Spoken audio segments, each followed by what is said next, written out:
Hello student, welcome to my channel. আজকের আমি একটা নতুন নোটিফিকেশান নিয়ে চলে এসেছি। আজকের নোটিফিকেশানটা একটু অন্য ধরনের নোটিফিকেশানটি হলো West Bengal council of higher secondary এডুকেশনের তরফ থেকে। West Bengal council of higher secondary education অর্থাৎ পশ্চিমবঙ্গ সরকারের যে এইচএস কাউন্সিল আছে সেই কাউন্সিলের তরফ থেকে নোটিফিকেশানটা বের হয়েছে। এটি একটি গুরুত্বপূর্ণ নোটিফিকেশান। তোমরা যারা ক্লাস 11-এ ভর্তি হবে তাদের জন্য এই নোটিফিকেশানটাই ভীষণভাবে গুরুত্বপূর্ণ। তো এই নোটিফিকেশানে মূল বিষয় হচ্ছে সাবজেক্ট কম্বিনেশনের ব্যাপারে এই নোটিফিকেশানে বলে দেওয়া হয়েছে। অর্থাৎ তোমরা জানো যে এবছর নতুন যারা ক্লাস 11-এ ভর্তি হবে তাদের জন্য কারিকুলামের যে স্ট্রাকচার অর্থাৎ পাঠ্যক্রমের যে গঠন, অর্থাৎ আগে যে আর্টস, সায়েন্স এবং কমার্সের ক্ষেত্রে যে সাবজেক্ট এবং সাবজেক্টের কম্বিনেশন যেটা থাকতো সেটা কিন্তু এখন একটু পরিবর্তন করা হয়েছে এবছর থেকে, অর্থাৎ 2025 সাল থেকে পরিবর্তন করা হয়েছে। সেখানে সাবজেক্ট কম্বিনেশনের একটা নতুন স্ট্রাকচার দিয়ে দেওয়া হয়েছে। তো যারা 11-এ ভর্তি হবে রেজিস্ট্রেশনের আগে, অর্থাৎ কি কি সাবজেক্ট নেবে সেই যে রেজিস্ট্রেশন, সেই রেজিস্ট্রেশনের আগে এই নোটিফিকেশানটা ভালো করে দেখে বুঝে নিয়ে তারপর কিন্তু তোমরা সাবজেক্ট চয়েস করবে এবং সেই অনুযায়ী তোমরা যে 3টে স্ট্রিম আছে বা 3টে সেট, এখানে কিন্তু সেট আছে, একটা সায়েন্স বেসড সেট, একটা কমার্স বেসড এবং একটা হচ্ছে আর্টসের সাবজেক্ট বেসড। তো এই 3টে সেটের যে সমস্ত সাবজেক্টগুলো এখানে কিন্তু বলে দেওয়া হয়েছে, সেই সাবজেক্ট লিস্ট দেখে তারপর তোমরা অ্যাপ্লাই করবে।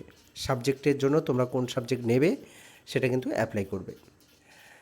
এবারে আসি একটি বিষয়ে, যে যারা এডুকেশন এবং পল সায়েন্স নিয়ে পড়াশোনা করতে চাও ক্লাস 11-এ এবং 12-এ, তারা আমার এই চ্যানেলটাকে সাবস্ক্রাইব করে রাখতে পারো। তার কারণ এই চ্যানেলে এডুকেশন এবং পল সায়েন্স সাবজেক্টের বিভিন্ন বিষয় নিয়ে আলোচনা করে থাকি এবং এই স্ক্রিনে যে ফোন নাম্বার দেওয়া আছে সেই ফোন নাম্বারে ফোন করলে তোমরা আমার সঙ্গে কন্ট্যাক্ট করতে পারবে। আমি এখানে অনলাইন এবং অফলাইন দুটোই কিন্তু পড়িয়ে থাকি। অনলাইনে টিউশন এবং অফলাইনেও টিউশন কিন্তু পড়িয়ে থাকি। যদি মনে হয় আমার সঙ্গে কন্ট্যাক্ট করতে পারবে। তো এবারে আসছি সরাসরি নোটিফিকেশানের মূল বিষয়ে। দেখো এখানে বলে দেওয়া হয়েছে, নোটিফিকেশানটা বেরিয়েছে 2/5/2025, অর্থাৎ এই মে মাসের 2 তারিখে কিন্তু নোটিফিকেশানটা বের হয়েছে। এবারে এখানে বলছে all heads of higher secondary institution, অর্থাৎ সমস্ত হায়ার সেকেন্ডারি ইনস্টিটিউশনগুলোর জন্য এই নোটিফিকেশানটা দেওয়া হয়েছে। এখানে বলা হয়েছে all are being notified regarding a major change in set structure of HS curriculum, অর্থাৎ এইচএস কারিকুলামের সেট স্ট্রাকচারে একটু পরিবর্তন করা হয়েছে। এবারে এখানে কি পরিবর্তন বলা হয়েছে, এখানে ম্যাথমেটিক্সের যে বিষয়টা, ম্যাথমেটিক্স সাবজেক্টে কিন্তু 3টে সেটেই আছে। অর্থাৎ যারা আর্টস বেস সাবজেক্ট নেবে, এতদিন ছিল যারা আর্টস বেস সাবজেক্ট নেবে তারা ম্যাথমেটিক্স নিতে পারবে না। এখানে কিন্তু আর্টস বেস সাবজেক্ট যারা নেবে তারাও ম্যাথমেটিক্স নিতে পারবে, কমার্স বেস তারাও ম্যাথমেটিক্স নিতে পারবে এবং সায়েন্স বেস যারা তারা তো ম্যাথমেটিক্স নিতে পারবে। এবারে সেখানে কিছু নিয়ম এখানে বলে দেওয়া হয়েছে। এখানে বলা হয়েছে mathematics is being offered as an elective subject in shed 2, অর্থাৎ সেট 2তে ম্যাথমেটিক্স যে সাবজেক্টটা আছে সেটা ইলেকটিভ সাবজেক্ট হিসাবে ধরা হবে। মানে ম্যাথমেটিক্স সেট 2, এখানে সেট 1 সেট 2 বলে দেওয়া আছে, সেট 2তে ম্যাথমেটিক্স হচ্ছে ইলেকটিভ সাবজেক্ট হিসাবে নিতে পারবে।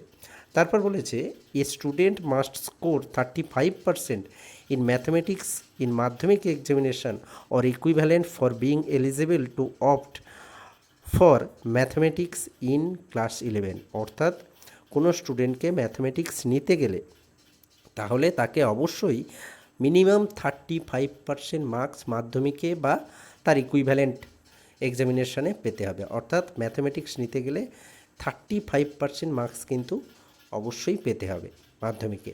তারপর বলেছে there will be no marks criteria for taking up business mathematics and basic mathematics as a subject, অর্থাৎ সেট টুতেই এই বিজনেস ম্যাথমেটিক্স এবং বেসিক স্ট্যাটিস্টিক্স আছে। এই বিজনেস ম্যাথমেটিক্স এবং বেসিক স্ট্যাটিস্টিক্সের জন্য কিন্তু কোনো মার্কস ক্রাইটেরিয়া নেই। এছাড়া সেট ওয়ান এবং সেট থ্রিতে কিন্তু এই 35% মার্কস থাকলে তারপর ম্যাথমেটিক্স নিতে পারবে। এবারে এখানে সেই সেট স্ট্রাকচারটা এখানে দিয়ে দেওয়া হয়েছে। এখানে নিচে দেখো দিয়ে দেওয়া হয়েছে যে language, first language, second language, অর্থাৎ ফার্স্ট ল্যাঙ্গুয়েজ হচ্ছে ইংলিশ, বাংলা, হিন্দি, নেপালি, তেলেগু, পাঞ্জাবি, সাঁওতালি, উর্দু, ওড়িয়া, এগুলোর মধ্যে যার যেমন ফার্স্ট ল্যাঙ্গুয়েজ সে তেমনভাবে ফার্স্ট ল্যাঙ্গুয়েজ চয়েস করতে পারে। এবং সেকেন্ড ল্যাঙ্গুয়েজ হিসাবে বাংলা, হিন্দি, অল্টারনেটিভ ইংলিশ, নেপালি এবং ইংলিশ, এইগুলোর মধ্যে হচ্ছে সেকেন্ড ল্যাঙ্গুয়েজ হিসাবে চয়েস করতে পারে।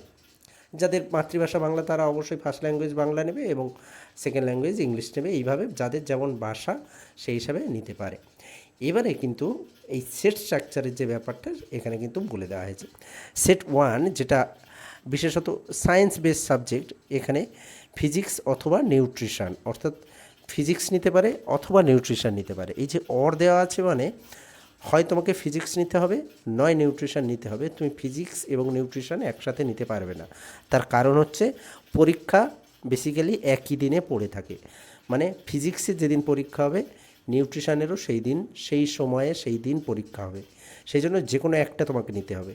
তারপরে কেমিস্ট্রি অথবা জিওগ্রাফি, ইকোনমিক্স অথবা অ্যানথ্রোপোলজি অথবা সায়েন্স অফ ওয়েলবিং, তারপরে mathematics or agriculture, biological science, statistics or psychology, computer science or environmental science অথবা visual arts and health and physical education অথবা মিউজিক অথবা মডার্ন কম্পিউটার অ্যাপ্লিকেশন।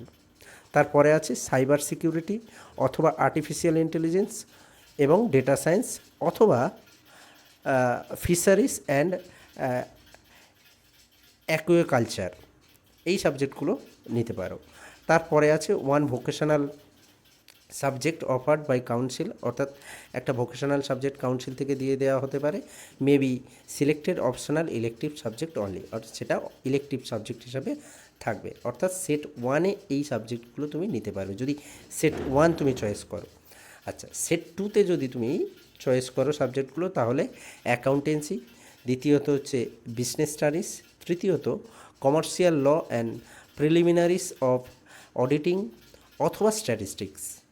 তারপরে কি আছে কস্টিং অর ট্যাক্সেশন, তারপরে economics or science of wellbeing and applied artificial intelligence, তারপর হচ্ছে modern computer application অথবা এনভায়রনমেন্টাল স্টাডিজ অথবা হেলথ অ্যান্ড ফিজিক্যাল এডুকেশন অথবা ভিজুয়াল আর্টস অ্যান্ড মিউজিক্স। তারপরে আছে business mathematics and business statistics or mathematics. তারপরে আছে one vocational subject offered by council, অর্থাৎ কাউন্সিল থেকে একটা ভোকেশনাল সাবজেক্ট ইলেকটিভ হিসাবে দিতে পারে। এটা হচ্ছে সেট টু। এবার সেট থ্রিতে পলিটিক্যাল সায়েন্স অথবা বায়োলজিক্যাল সায়েন্স, মানে হয় তুমি পলিটিক্যাল সায়েন্স নেবে অথবা বায়োলজিক্যাল সায়েন্স নেবে। পলিটিক্যাল সায়েন্স এবং বায়োলজিক্যাল সায়েন্স তুমি একসাথে নিতে পারবে না যদি তুমি সেট টু চয়েস করো। এডুকেশন অথবা নিউট্রিশন তোমাকে নিতে হবে। জার্নালিজম অ্যান্ড মাস কমিউনিকেশন অথবা সংস্কৃত অথবা পার্সিয়ান অথবা আরবিক অথবা business mathematics or social for social science অথবা এগ্রিকালচার। তারপরে আছে ইকোনমিক্স অথবা anthropology or science of wellbeing অথবা অ্যাপ্লাইড আর্টিফিশিয়াল ইন্টেলিজেন্স। আর্টসের ক্ষেত্রেও আর্টিফিশিয়াল ইন্টেলিজেন্স আছে, বেসিক ম্যাথমেটিক্স আছে, তারপর হচ্ছে অ্যানথ্রোপোলজি আছে, সায়েন্স অফ ওয়েলবিং আছে, তারপরে হচ্ছে ফিলোজফি আছে, সোশিওলজি আছে, ফিশারিজ অ্যান্ড অ্যাকুয়াকালচার আছে, তারপরে হচ্ছে হিস্ট্রি অর সাইকোলজি অথবা স্ট্যাটিস্টিক্স, জিওগ্রাফি অথবা human development and resource management আছে, তারপর হচ্ছে মিউজিক অথবা ভিজুয়াল আর্টস অথবা হেলথ অ্যান্ড ফিজিক্যাল এডুকেশন অথবা এনভায়রনমেন্টাল স্টাডিজ অথবা মডার্ন কম্পিউটার অ্যাপ্লিকেশন আছে। এছাড়া one vocational subject offered by council, অর্থাৎ কাউন্সিল থেকে একটা ইলেকটিভ সাবজেক্ট অপশনাল ভোকেশনাল হিসাবে দিতে পারে। তো এই হচ্ছে নোটিফিকেশনের মূল বিষয়, অর্থাৎ এখানে তিনটে সেট আছে। তুমি যে সেট চয়েস করবে সেই সেটের সাবজেক্টগুলো তোমাকে নিতে হবে এবং অথবার মানে হলো হয় তোমাকে ওই অথবাগুলোর মধ্যে যে কোনো একটা নিতে পারবে। একই অথবার মধ্যে সাবজেক্ট কিন্তু তুমি নিতে পারবে না। মানে পল সায়েন্স, তুমি সেট 3-তে পল সায়েন্স অথবা বায়োলজি নিতে হবে, এডুকেশন অথবা নিউট্রিশন নিতে হবে, তুমি দুটো নিতে পারবে না। তার কারণ ওই যে বললাম, পরীক্ষা সাধারণত একই দিনে একই সময় হয়ে থাকে। তো এই নোটিফিকেশানটা ভালো করে দেখে তারপর কিন্তু সাবজেক্ট চয়েস করবে। তো আজকের নোটিফিকেশানের বিষয় হলো এটুখানি। পরবর্তীতে আবার নতুন কোনো নোটিফিকেশান বা গুরুত্বপূর্ণ বিষয় নিয়ে আবার চলে আসব। তো যাদের এই ভিডিওটি প্রয়োজন তারা অবশ্যই ভালো করে দেখে তারপর কিন্তু অ্যাপ্লাই করবে এবং চ্যানেলটি প্রয়োজন হলে সাবস্ক্রাইব করে রাখবে। ধন্যবাদ।